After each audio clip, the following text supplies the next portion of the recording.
Kami dari kelompok 8 ingin menyajikan hasil tugas penelitian kuantitatif kami tentang pengaruh media BookTok Indonesia terhadap persepsi baca karya sastra siswa kelas 12 SMA ABBS. Kira-kira kita pakai jenis angket apa ini Mbak Faiza? Kita menggunakan jenis angket rating scale ya teman-teman. Oke, kalau begitu selamat menyimak hasil pekerjaan kami. Untuk variabel yang pertama, kita menggunakan pengaruh media BookTok. Untuk dimensinya, kita menunjukkan persepsi terhadap konten. Untuk indikatornya ada 3 teman-teman. Yang pertama, ketertarikan terhadap konten literasi BookTok. Yang kedua, frekuensi melihat konten buku di BookTok. Dan yang ketiga, kualitas informasi yang disajikan. Jadi di sini kita akan melanjutkan variabel pertama. Nah, variabel kedua ini kita akan membahas tentang minat baca. Nah, di variabel 2 ini kita memiliki 2 dimensi. Nah, dimensi yang pertama itu tentang kebiasaan membaca. Nah, dari variabel ini kita memiliki indikator sejumlah 3. Nah, yang pertama itu jumlah buku yang dibaca dalam sebulan. Selanjutnya ada genre buku apa aja yang dibaca. Yang ketiga yaitu waktu yang digunakan untuk membaca buku. Nah, untuk dimensi yang kedua ini kita tentang motivasi membaca. Nah, indikator yang pertama itu ada alasan membaca buku. Alasan ini cukup luas ya, bisa untuk mencari informasi, untuk sumber motivasi, atau untuk seru-seruan aja. Dan kita masih memiliki yang lain. Nah, yang selanjutnya yaitu pengaruh rekomendasi yang diberikan dari BookTok. Yang keempat yaitu perubahan minat baca setelah melihat dari BookTok. Nah, yang keempat terakhir itu ada keterlibatan dalam komunitas membaca online. Seperti itu. Nah, penasaran apa aja isi dari angket rating scale yang kami buat? Oke, yang pertama, pertanyaannya terkait bagaimana penilaianmu terhadap konsep penyajian video BookTok. Berikutnya, seberapa sering kamu memirsa video BookTok. Kemudian yang ketiga, bagaimana isi informasi video BookTok mudah dipahami. Kemudian, berapa jumlah buku karya sastra yang kamu baca rentang waktu sebulan. Lalu, apakah kamu lebih tertarik membaca buku pop dibandingkan buku karya sastra lama? Kemudian poin 6, berapa lama waktu yang kamu habiskan untuk membaca buku karya sastra dalam rentang waktu 1 minggu? Poin 7, berapa lama waktu yang kamu habiskan untuk membaca buku karya sastra per minggu? Kemudian, bagaimana pengaruh informasi BookTok sebagai referensi review dari buku karya sastra? Poin 9, adakah peningkatan minat baca setelah memirsa video BookTok? Dan pertanyaan terakhir terkait bagaimana tingkat keterlibatanmu dalam komunitas pembaca online. Nah, kalian bisa jawab melalui ada 5 bintang, yakni bintang 1, 2, 3, dan 4, dan juga 5, menyesuaikan dengan tingkat penilaian kalian. Baik, selanjutnya kami akan memaparkan hasil dari Google Form yang telah kami sebarkan.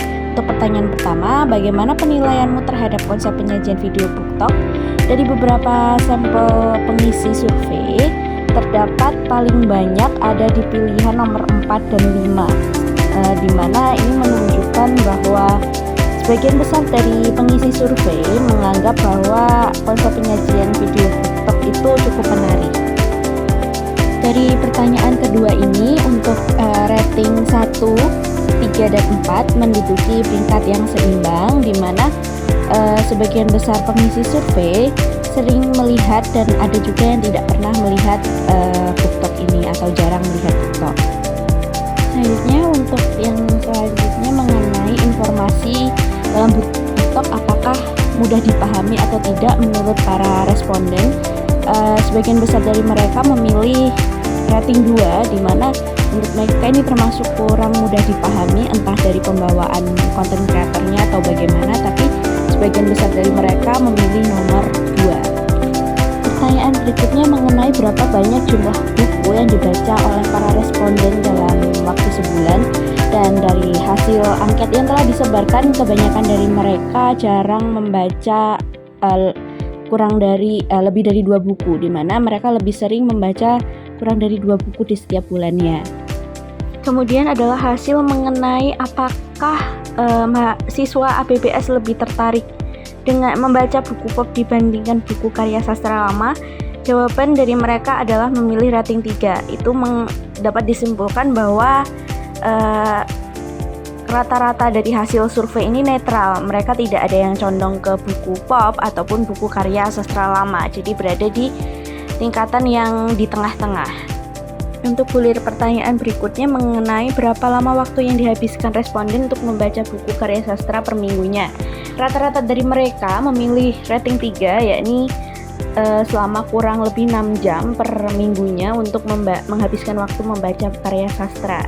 Di mana ini juga merupakan hasil rata-rata, di mana tidak terlalu rendah dan juga tidak terlalu tinggi. Untuk selanjutnya, pertanyaan mengenai bagaimana pengaruh informasi BookTok sebagai referensi review buku karya sastra. Di sini hasilnya juga menunjukkan yang netral, karena sebagian besar dari mereka memiliki rating 3, yaitu diantara baik dan kurang baiknya dari keseluruhan rating yang kami berikan. Lalu butir pertanyaan selanjutnya mengenai adakah peningkatan minat baca setelah memirsa BookTok. Dari angket yang kami sebar, ternyata ada sekitar lebih banyak orang yang memilih rating 2 karena menurut mereka mungkin BookTok lebih cocok buat dijadikan sebagai bahan hiburan semata dan bukan sebagai bahan penunjang yang bisa meningkatkan minat baca secara drastis. Untuk pertanyaan terakhir mengenai bagaimana tingkat keterlibatan para responden dalam komunitas membaca online. Di sini hasil menunjukkan bahwa ada beberapa dari mereka, yaitu di rating 4, yang aktif dalam komunitas membaca online, namun sebagian besar dari mereka memilih rating 1 dan 2, di mana hal itu juga menandakan bahwa mereka kurang terlibat dalam komunitas membaca secara online. Sekian pemaparan dari kelompok 8B. Semoga apa yang kami jelaskan tadi dapat bermanfaat dan Menjadi inspirasi penelitian kalian. terima kasih. Wassalamualaikum Warahmatullahi wabarakatuh.